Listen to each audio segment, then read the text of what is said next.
ఈరోజు మనం చెప్పుకునే కథ ఒక రాజకీయ కథ. దీనిని రచించిన వారు వాల్గా.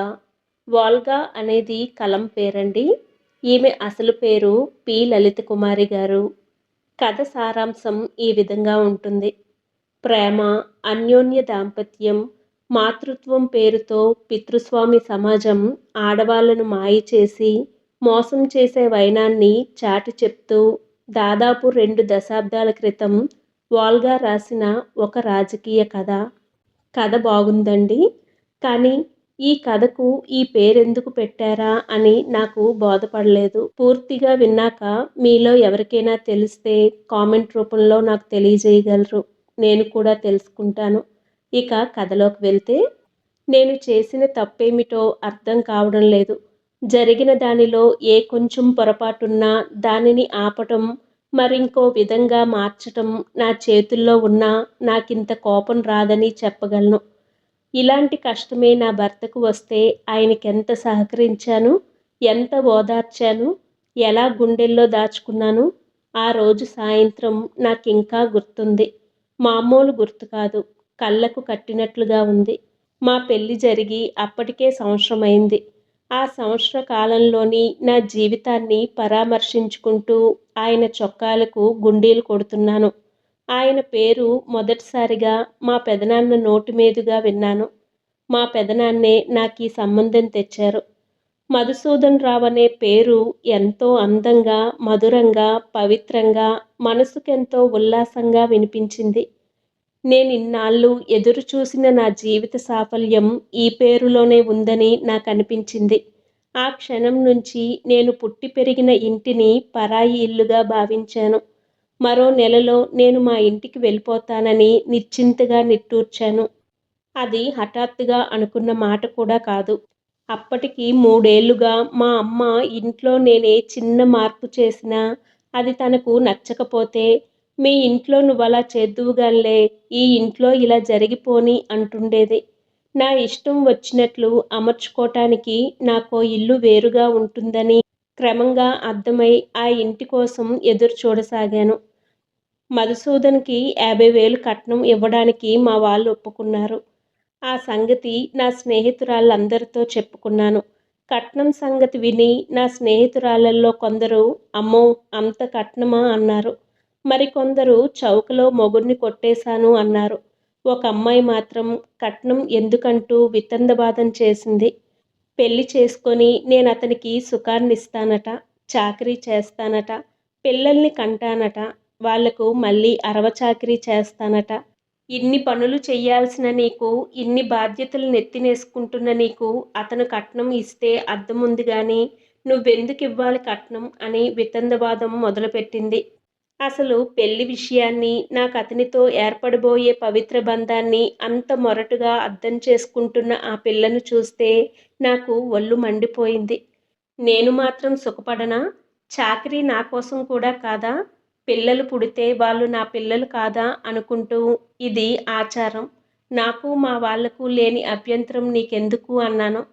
ఆ పిల్ల ఎందుకో పెళ్ళయ్యాక నీకే తెలుస్తుందిలే అని వెళ్ళిపోయింది. కానీ పెళ్ళయ్యాక నాకేం తెలియలేదు. పెళ్ళి సలక్షణంగా జరిగిపోయింది. పెళ్లిపీటల మీద ఆయన్ను మొదటిసారిగా చూసిన మధుర క్షణాన్ని నేనెప్పటికీ మర్చిపోలేను. ఆయన ఫోటోలో కంటే అందంగా ఉన్నారు. పెళ్లిలో ప్రతి పని ఎంతో పవిత్రంగా, త్రికరణ శుద్ధిగా అంటారే, అలా చేశాను. మాంగల్యాన్ని ఎంతో భక్తిగా కళ్ళకద్దుకొని నా గుండెల్లో దాచుకున్నాను. ఆయన జీవిత సహచరిగా కష్టసుఖాలలో భాగం పంచుకోవాలని ఎంత చిత్తశుద్ధితో అనుకున్నానంటే, తర్వాతి రోజుల్లో ఏం కొంచెం బాధ కలిగినా పెళ్లి రోజు నేను తీసుకున్న నిర్ణయం గుర్తుకు తెచ్చుకొని, ఆ కష్టాన్ని దిగమింగి సంతోషంతో ఆయనకు సహకరించేదాన్ని. అయితే ఇదంతా చాలా తేలిగ్గా, సునాయాసంగా జరిగిపోలేదు. పెళ్లి రోజున ఉన్న పవిత్ర భావాన్ని నిలబెట్టుకోవటానికి నేను చాలా యుద్ధం చేశాను. ఆయన అలవాట్లు నా అలవాట్లకు పూర్తిగా భిన్నం. ఆయనకు శుభ్రత తక్కువ. తన పరిసరాలన్నీ గందరగోళంగా చెత్తతో ఉంచుకోవటం అలవాటు. నా శుభ్రత ఆయనకు విసుగ్గా ఉండేది. 6 నెలల్లో నేను ఆయనలా తయారవ్వటానికి చాలా ప్రయత్నం చేశాను. ఆయన నన్ను ప్రేమగానే చూసేవారు. ప్రేమకు కొలమానం పువ్వులు తేవటం, సినిమాలకు, షికార్లకు తీసుకెళ్లటమైతే నాకు ప్రేమకేమీ లోటు లేదు. అయితే నాకిష్టమైన కనకంబరాలు పెట్టుకున్నా, హిందీ సినిమాకు వెళ్దామన్నా ఆయనకు చాలా చిరాకు వచ్చేది. ఆయనకు చిరాకు కలిగించనని నేను పెళ్లినాడు ఒట్టేసుకున్నాను కదా! అందువల్ల మేం చాలా ప్రేమగా ఉండేవాళ్ళం. మా అత్తామామలు కూడా మంచివాళ్ళే. పెళ్లినాటి కట్నం, లాంఛనాలు తప్ప మరేం గొంతెమ్మ కోరికలు కోరలేదు. ఆ రోజు మా పెళ్ళై ఏడాది నిండిన రోజు. గడిచిన ఏడాదిలో నాకు దొరికిన పందిరి నీడ ఎంత చల్లనిదో, ఎంత వెచ్చనిదో పరామర్శించుకుంటూ ఉండగా మా వాకిట్లో పెద్ద కలకలం వినపడింది. నాకు భయం వేసి ఒక్క ఉదుటున బయటికి పరిగెత్తాను. ఆగిన ఆటో చుట్టూ మనుషులు మూగారు. స్కూటర్ల మీద మనుషులు దిగుతున్నారు. ఆ గుంపులోంచి దారి చేస్తూ మా ఆయన్ను నలుగురు మనుషులు ఆటోలోంచి కిందకి దించారు. నీరసంగా అడుగులేస్తూ వస్తున్న ఆయన్ని చూడగానే ఏమైందో తెలియకుండానే బావురుమని ఏడ్చాను. "ఏం లేదమ్మా, ఏం లేదు. మనందరం అదృష్టవంతులం" అంటూ ఒక పెద్దాయన మధుసూదన్ని మంచం మీదకు చేర్చారు. అప్పుడు చూశాను. ఆయన కుడి చేతికి పెద్ద కట్టు. రక్తసిక్తమైన బ్యాండేజ్. నాకు కళ్ళు తిరిగాయి. నిస్సత్తువ ఆవరించి నిలబడలేక కుప్పకూలిపోయాను. "ఏమైందీయనకు? నా దేవుడు నాకు దక్కుతాడా" అని వెక్కి వెక్కి ఏడుస్తున్న నన్ను సముదాయిస్తున్న వాళ్ళంతా జరిగిన విషయం చెప్పారు. ఆయన రోజూ ఫ్యాక్టరీలో నడిపే మిషన్ పేరు చెప్పారు. ఆ మిషన్ ఎంత నేర్పరితనంతో నడిపితే వస్తువులు ఉత్పత్తి చేస్తుందో చెప్పారు. ఆయన ఆ పని 7 ఏళ్లుగా ఎంత నైపుణ్యంతో చేస్తున్నాడో చెప్పారు. అయినా ఇవాళ ఆ మిషన్ మా ఆయన వేళ్ళనెలా కత్తిరించేసిందో చెప్పారు. చికిత్స చేశారని, ఇంకా చేస్తున్నారని చెప్పారు. మధుసూదన్‌కి విశ్రాంతి, బలమైన ఆహారం కావాలని, దానికి ఖర్చు పెట్టమని కొంత డబ్బు నా చేతిలో పెట్టారు. వాళ్ళు మా వారు పనిచేసే ఫ్యాక్టరీలోని యూనియన్‌లో పనిచేసేవాళ్ళట. దేవతలే నా కష్టంలో నన్నాదుకోవడానికి ఈ రూపంలో వచ్చారా అనిపించింది వాళ్ళ మాటలు వింటుంటే. నా కష్టంలో ఆదుకోటానికి నా అన్నదమ్ములు వచ్చి కూర్చున్నట్లే అనిపించింది. కష్టం కలిగిందన్న స్పృహ కలిగి కలగక ముందే ఆ కష్టంలో మనం ఒంటరిగా లేమని, గట్టెక్కించే చేతులు మన చుట్టూ ఉన్నాయని తెలవటం ఎంత బాగుంటుందో నాకా రోజు అనుభవమైంది. వాళ్ళను పంపించి వీధి తలుపు వేసి వస్తుంటే మళ్ళీ నా బాధంతా నా గుండెల్లోకి వచ్చి కూర్చున్నట్టయింది. కానీ నేను ఏడవలేదు. మళ్ళీ ఏడ్చే అవకాశం మధుసూదన్ నాకివ్వలేదు. నేను లోపలికి వచ్చేసరికి తను ఏడుస్తున్నాడు. తన మొండి చెయ్యి చూసుకొని కుళ్ళి కుళ్ళి ఏడుస్తున్నాడు. నేను ఎక్కడ లేని ధైర్యం తెచ్చుకొని నా కన్నీళ్లు దిగమింగి ఆయన కన్నీళ్లు తుడిచాను. తల్లి పసిపాపను అక్కున చేర్చుకున్నట్టు ఆయన్ని అక్కున చేర్చుకొని బుజ్జగించాను. ఎంతో ధైర్యం నూరిపోశాను. వేళ్ళు లేకపోవడం వల్ల ఆయన జీవితంలో ఏ మార్పు రాకుండా చేసే పూచీ నాదని చెప్పాను. ఆయన ఎంత బేలగా అయిపోయాడంటే, ఆ వేళ్ళు లేకపోతే ఆయన మీద నా ప్రేమ కూడా తగ్గిపోతుందనుకున్నాడు. ఎంత పిచ్చిగా ఆలోచిస్తున్నారో తెలుసా అని మందలించాను. ఆయనెలా ఉన్నా నా మనిషని, నా ప్రేమకు ఇలాంటి పరీక్షలు ఒక లెక్క కాదని చెప్పాను. రక్తంతో, మందులతో తడిసిన ఆ చేతికట్టుకి ప్రేమగా, సున్నితంగా నా పెదాలానించి ముద్దు పెట్టుకున్నాను. కానీ ఆయనకు మరో పెద్ద దిగులు పట్టుకుంది. వేళ్ళు లేకుండా ఆ ఉద్యోగమెలా? ఆ ఉద్యోగంలోంచి తీసివేస్తే ఏం చెయ్యాలి? అసలే ఉద్యోగమైనా ఎవరైనా ఇస్తారా అని దిగులు పట్టుకుంది. నేనెంత ధైర్యం చెప్పినా ఆయన దిగులు తగ్గలేదు. నిద్ర మాత్రలిచ్చి ఆయన్ను నిద్రపుచ్చాను గాని, నేను మాత్రం తెల్లవార్లు జాగారం చేశాను. మర్నాడు మళ్ళీ యూనియన్ వాళ్ళొచ్చారు. ఉద్యోగం గురించి భయపడటానికేమీ లేదన్నారు వాళ్ళు. నిన్ను ఉద్యోగంలోంచి పంపేసేటట్లయితే మన యూనియన్ దేనికంట? కాంపెన్సేషన్ విషయం, ఉద్యోగం విషయం అన్నీ తమకొదిలేసి ఆరోగ్యం చక్కబరుచుకోమన్నారు. ఆయనకెంత ధైర్యం వచ్చిందో చెప్పలేను. నన్ను పిలిచి యూనియన్ నాయకుడికి పరిచయం చేసి ఆయన పాదాలకు నమస్కరించమన్నాడు. నేను కంగారుగానే అయినా మనస్ఫూర్తిగా నమస్కరించాను. అప్పుడాయన కాళ్ళు వెనక్కి లాక్కొని నేనంత పని చేసినందుకు నొచ్చుకుంటూ ట్రేడ్ యూనియన్ల గురించి చాలాసేపు చెప్పాడు. నాకు అర్థమైనంత వరకు మా ఆయన గానీ, ఆయనలా సమస్యలో ఇరుక్కున్న మరింకెవరైనా గానీ ఒంటరిగా ఉండనవసరం లేదని, వాళ్లకు అండగా యూనియన్ ఉందని ఆయన చెప్తున్నాడనిపించింది. అది నాకు, మా ఆయనకు కొండంత ధైర్యాన్నిచ్చింది. నెల రోజుల్లో ఆయన చెయ్యి నయమయింది. కట్టు విప్పించుకొని వచ్చిన మొదటి రోజు రాత్రి ఆ మొండి చెయ్యి నా శరీరానికి తాకుతుంటే నా ఒళ్ళు జలదరించిన మాట నిజమే గాని, అతి కొద్ది సమయంలో ఆ జలదరింపును పులకరింతగా చేసుకున్నాను. ఆ మొండి చేతిని ప్రేమావేశంతో ముద్దులాడాను. యూనియన్ వాళ్ళు పట్టుదలతో ఆయనకు సహాయంగా ఒక అసిస్టెంట్‌ను వేశారు. కాంపెన్సేషన్‌గా 10,000 ఇచ్చారు. 4 నెలల్లో మళ్ళీ మా పాత జీవితం మాకు తిరిగొచ్చినట్లయింది. అప్పుడే నేను గర్భవతిననే అనుమానం వచ్చింది. డాక్టర్ దగ్గరికి వెళ్లి చెప్తే ఆమె పరీక్ష చేసి బరువు చూసి టానిక్‌లు రాసిచ్చింది. ఆ తర్వాత 2 నెలలు ఆయన నన్ను ఎంతో అపురూపంగా చూసుకున్నారు. నా లెక్క ప్రకారం 3 నెలలు నిండాయి. ఆ రోజు సాయంత్రం తలంటు పోసుకొని జుట్టు చిక్కు తీసుకుంటున్నాను. హఠాత్తుగా పొత్తి కడుపులో విపరీతమైన నొప్పి వచ్చింది. ఓర్చుకుందామని చూశాను గాని నా వల్ల కాదనిపించింది. మా పక్కింటామెను కేకేశానని నాకు లీలగా గుర్తు. స్పృహ తప్పి పడిపోయాను. మళ్ళీ నేను కళ్ళు తెరిచేసరికి ఆస్పత్రిలో ఉన్నాను. నా చుట్టూ మా వాళ్ళంతా ఉన్నారు. మా అమ్మానాన్నలు వచ్చారంటే నాకేమై ఉంటుందా అని భయమేసి చూస్తే నా ఒక చేతికి సెలైన్, రెండో చేతికి రక్తము ఎక్కిస్తున్నారు. పొట్టంతా పచ్చి పుండులా ఉంది. తర్వాత నాకు కాస్త ఓపిక వచ్చాక అమ్మ నాతో మెల్లిగా అంది. నా బిడ్డ గర్భసంచిలో పెరగలేదట. గర్భసంచికి ముందుండే ట్యూబ్‌లో పెరిగిందట. ఆ పెరిగే అండం పగిలి నా పొత్తి కడుపులో లోపలంతా రక్తపు మడుగైపోయిందట. డాక్టర్లు ఆపరేషన్ చేసి లోపలంతా శుభ్రం చేసి మళ్ళీ కుట్టటానికి 6 గంటలైనా పట్టిందట. ఆ ఆపరేషన్ వల్ల నాకు మరి పిల్లలు పుట్టే అవకాశం లేదట. ఎలాగైతేనేం ప్రాణాలతో బతికి బయటపడ్డావు. మరి ముందు జీవితం ఏం కానుందో అంది అమ్మ.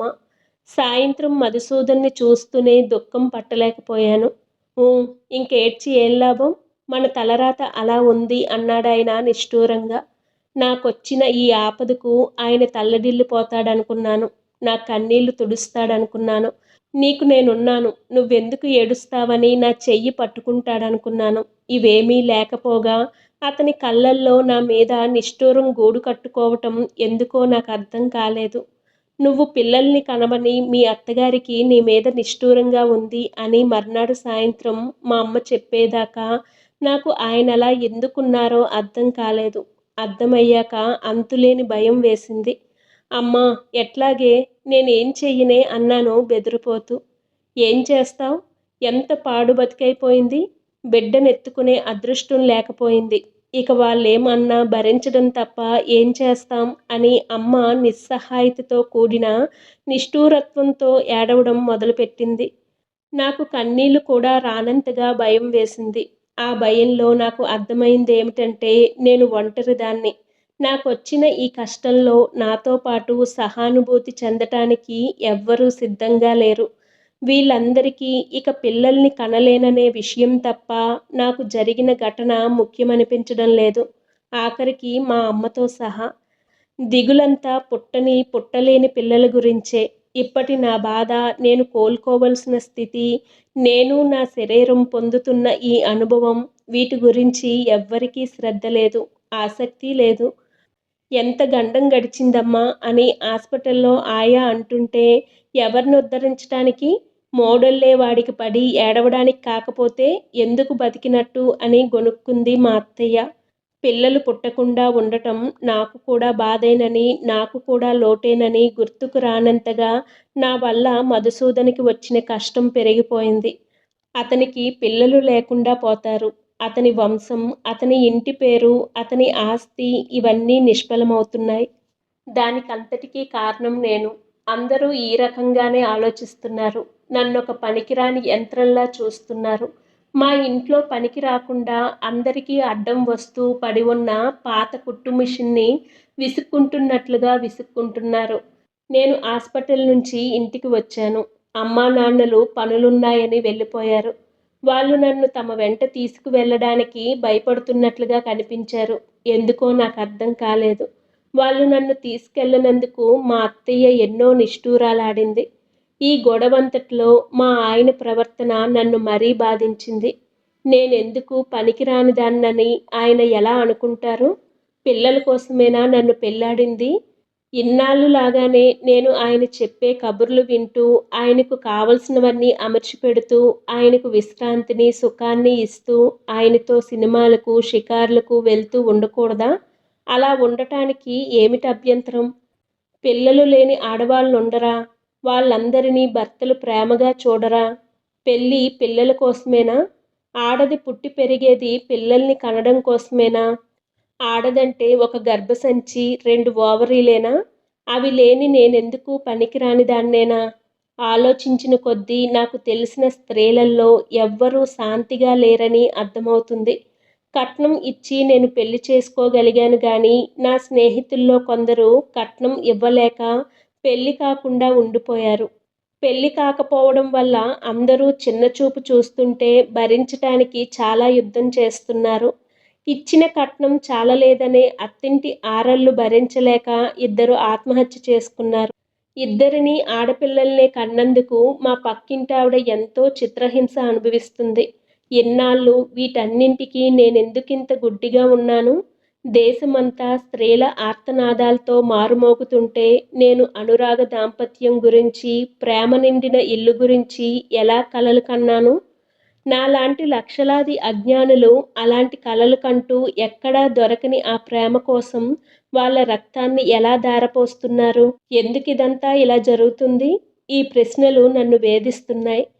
ఇలా రోజులు గడుస్తున్నాయి. ఒకరోజు మా అత్తయ్య నా మీద హఠాత్తుగా దాడి మొదలుపెట్టింది. నా మూలంగా ఆమె కొడుక్కి శాంతి లేకుండా పోతుందట. దిగులుతో చిక్కి శల్యమైపోతున్నాడట. ఇది పెద్ద అబద్ధం. ఆయన నాతో ముభావంగా ఉంటున్నాడు తప్పితే మిగిలిన సమయాల్లో చక్కగా ఉంటున్నాడు. ఆఫీస్‌లో పని తగ్గింది. ఆరోగ్యం బాగుంది. కాస్త లావయ్యాడు. చిక్కి శల్యమవుతున్నది నేను. అలాంటిది మా అత్త ఈ దాడి నా మీద ఎందుకు ప్రారంభించిందో తెలియనే లేదు. క్రమంగా ఇరుగు పొరుగు ఆడవాళ్ళు కూడా వచ్చి మా అత్తతో కలిసి మా ఆయన దిగులు గురించి, చిక్కిపోవడం గురించి మదనపడడం ప్రారంభించారు. నేను ఒంటరిగా ఉన్నాను. ఒక్కదాన్నే కుమిలిపోతున్నాను. ఒకరోజు మా అత్త పరోక్షంగా కాక స్పష్టంగా తన అభిప్రాయం చెప్పింది. మా ఆయనకు వేరే పెళ్లి చేస్తుందట. నన్ను ఇంట్లోంచి పంపి ఆయనకు పిల్లల్ని కంటానికి మరో ఆడదాన్ని తెస్తారట. నా భర్తను అడిగితే అమ్మ మనవలు కావాలంటుంది. ఏం చెయ్యను అన్నాడు. కానీ వాళ్ళమ్మను రెచ్చగొట్టింది ఈయనే అని అర్థమైంది ఆయన ధోరణి చూస్తే. ఏం చేస్తారైతే అని అడిగితే నాకు విడాకులిచ్చి వేరే పెళ్లి చేసుకుంటానన్నాడు. మొదట మామూలుగా మొదలైన ఈ మాటలు చివరికి బెదిరింపుల్లోకి దిగాయి. నా అంతట నేను మర్యాదగా విడాకులిస్తే సరే, లేకపోతే ఏ పద్ధతుల్లో విడాకులు తీసుకోవాలో తెలుసన్నాడు. మా అమ్మా నాన్నలను పిలిపించారు. నన్ను తీసుకుపొమ్మన్నారు. వాళ్ళు నిస్సహాయంగా తల వంచడం తప్ప మరేం చెయ్యలేకపోయారు. నేను ఈ ఇంట్లోంచి వెళ్ళిపోవాలట. ఇది నా ఇల్లు కాదట.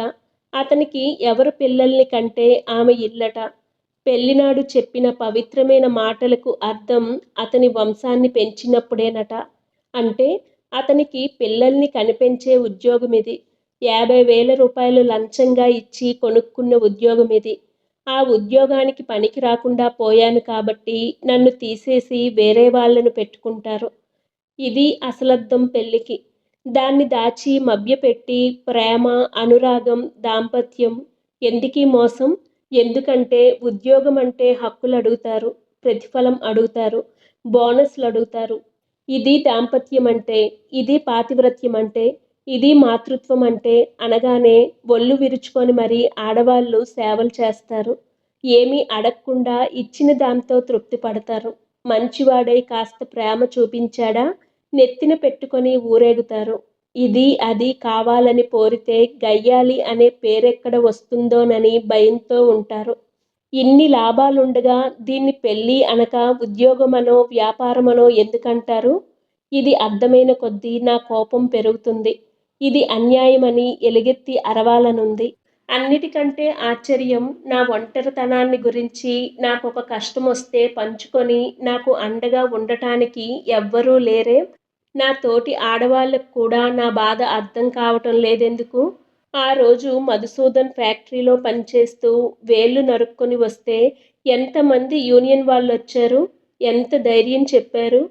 యజమానుల దగ్గర వైద్యానికయ్యే డబ్బు తెచ్చిచ్చారు. మేమంతా నీకండగా ఉన్నామన్నారు.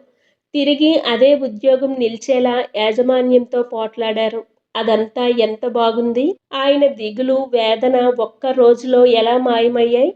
ఉత్పత్తి కార్యక్రమంలో ఉన్నప్పుడు పనికి రాకుండా పోయినందువల్ల ఆ చెయ్యి ఎన్ని రాయితీలు పొందింది. ఎంత సహకారం ఆ చేతి చుట్టూ వెల్లివిరిసింది. మరి నేను బిడ్డను కనబోతూ ఆ పనిలో అనుకోకుండా ఒక ప్రమాదానికి గురైతే నాకీ ఒంటరితనమెందుకు?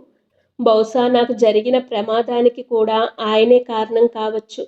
ఆ కణం కలవకపోతే నా అండం ప్రతీ నెలా విడుదలైనట్లే విడుదలై నిష్ఫలంగా రాలిపోయేదేమో.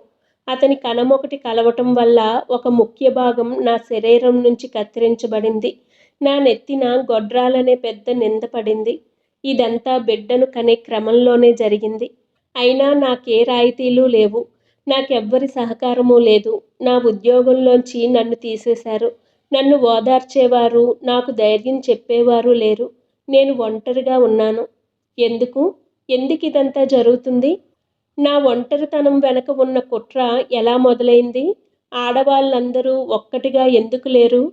తల్లులుగా, భార్యలుగా, కూతుళ్ళుగా, అత్తలుగా, కోడళ్ళుగా, ఆడబిడ్డలుగా ఎందుకు విడిపోయారు? ఎవరు విడగొట్టారు? దాంపత్యం పేరిట, మాతృత్వం పేరిట ఎందుకింత మోసం చేస్తున్నారు? ఈ మోసం ఎవరికే లాభాలను ఆర్జించి పెడుతుంది? ఇది తెలుసుకోవాలి. ఒక పిడికిలిలా బిగుసుకోకుండా ఆడవాళ్ళు మొండి చేతుల్లా ఒక్కొక్కరే ఎందుకైపోయారో తెలుసుకోవాలి. నాలాగే ఆక్రోశించేవారు, ఆత్మహత్యలకు తరమబడుతున్నవారు ఎందరో.